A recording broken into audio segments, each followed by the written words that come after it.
నిజంగా పోలీస్ వ్యవస్థ తెలుసుకోవాల్సింది ఒక్కటే, చంద్రబాబు నాయుడు శాశ్వతంగా అధికారంలో ఉండడు. మీరు రూల్స్కి విరుద్ధంగా అన్యాయంగా వర్క్ చేస్తే రాబోయే రోజుల్లో మీరందరూ కూడా పర్యవసానం ఎదుర్కోవాల్సి వస్తుంది. న్యాయ వ్యవస్థ మీద, పోలీసు వ్యవస్థ మీద ప్రజలకున్న గౌరవాన్ని పెంపొందించాలే కానీ ఈ విధంగా అన్యాయం చేసిన వాళ్ళకి అండగా నిలబడి పోలీసులు పని చేయకూడదని కూడా ఈ సందర్భంగా తెలియజేసుకుంటున్నాను. ఎందుకంటే ఈరోజు మీరిచ్చిన ప్రకారమే ఒక రోజుకి 70 మంది మహిళల మీద, పిల్లల మీద అఘాయిత్యాలు జరుగుతున్నాయి, అత్యాచారాలు జరుగుతున్నాయంటే ఎంత దురదృష్టకరమో ఒకసారి చూడండి. సో ఇప్పటికైనా ప్రభుత్వం మేల్కొనాలి. ఆడవాళ్ళ రక్షణ, ఆడవాళ్ళ భద్రత మీద క్యాబినెట్లో డిస్కస్ చేసి ఈ దిశ యాప్, అలాగే దిశ చట్టాన్ని ఈరోజు మీరు కేంద్రంలో బీజేపీతో ఉన్నారు కాబట్టి దాన్ని ఎలాగైనా ఓకే చేయించుకొని తీసుకొచ్చి ఈ రాష్ట్ర మహిళల్ని కాపాడాలని డిమాండ్ చేస్తున్నాం. ఎంతసేపు వైఎస్ఆర్సీపీ లీడర్స్ మీద అక్రమ కేసులు పెట్టడం, వాళ్ళని చంపించడం, వాళ్ళని హ్యూమిలేట్ చేయటం, వాళ్ళని కిడ్నాప్ చేయటం, ఇవి చేస్తే భయపడిపోతారు అనుకున్నారేమో మేం కానీ ప్రజలు. ఆ పరిస్థితి లేదు అనేది కూడా తెలుసుకోండి. ఎందుకంటే మొన్న ఎగ్జాంపుల్ ఎంపీపీ, వైస్ ఎంపీపీ ఎలక్షన్లో మీరు చూసుంటారు.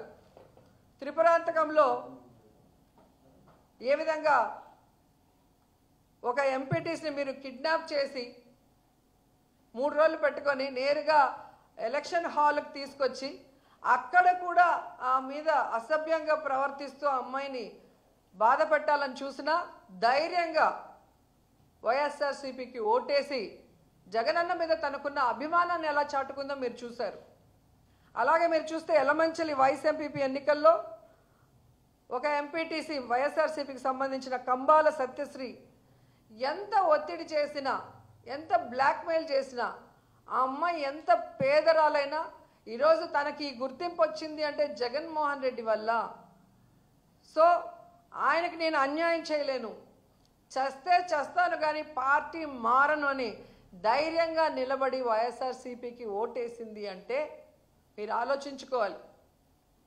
అలాగే పుల్లల చెరువు వైస్ ఎంపీపీ ఎన్నికల్లో మహిళా ఎంపీటీసీ నాగేంద్రమ్మని చూసాం.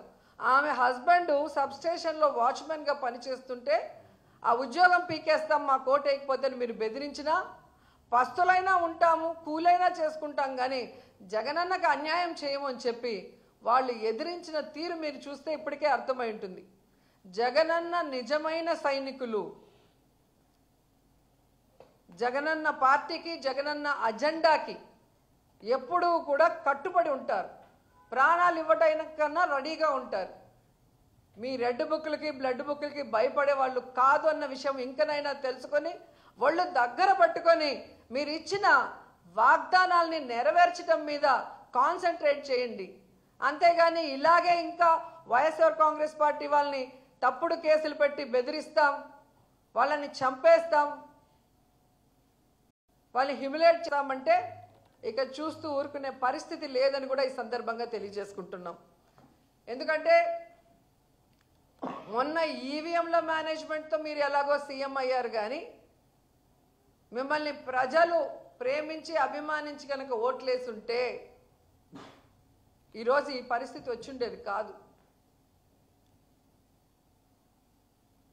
సో మీకు ప్రజలకు చేయాలన్న ఆలోచన లేదు, మాకు ఈ లోట్లే లేదు, మేము మేనేజ్మెంట్తో అయ్యాం కాబట్టి వీళ్ళెవరికి సమాధానం చెప్పనవసరం లేదని మీ ఇష్టానికి ఈ రాష్ట్రాన్ని అప్పుల్లో ముంచేసి, ఈ రాష్ట్రాన్ని సర్వనాశనం చేసేసి పక్క రాష్ట్రంలో పోయి మన జీవితాల్ని హాయిగా గడుపుకుందాం అనుకుంటున్నారేమో కానీ ప్రజలు కానీ జగన్మోహన్ రెడ్డి గారు కానీ మిమ్మల్ని వదిలే ప్రసక్తే లేదు.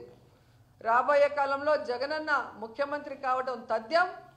ఈరోజు ప్రజల్ని మోసం చేసిన మీకు, వైఎస్ఆర్ కాంగ్రెస్ పార్టీ నాయకుల్ని, కార్యకర్తల్ని చంపి తప్పుడు కేసులు పెట్టి హెరాస్ చేస్తున్న మీకు ఖచ్చితంగా బుద్ధి చెప్తారు.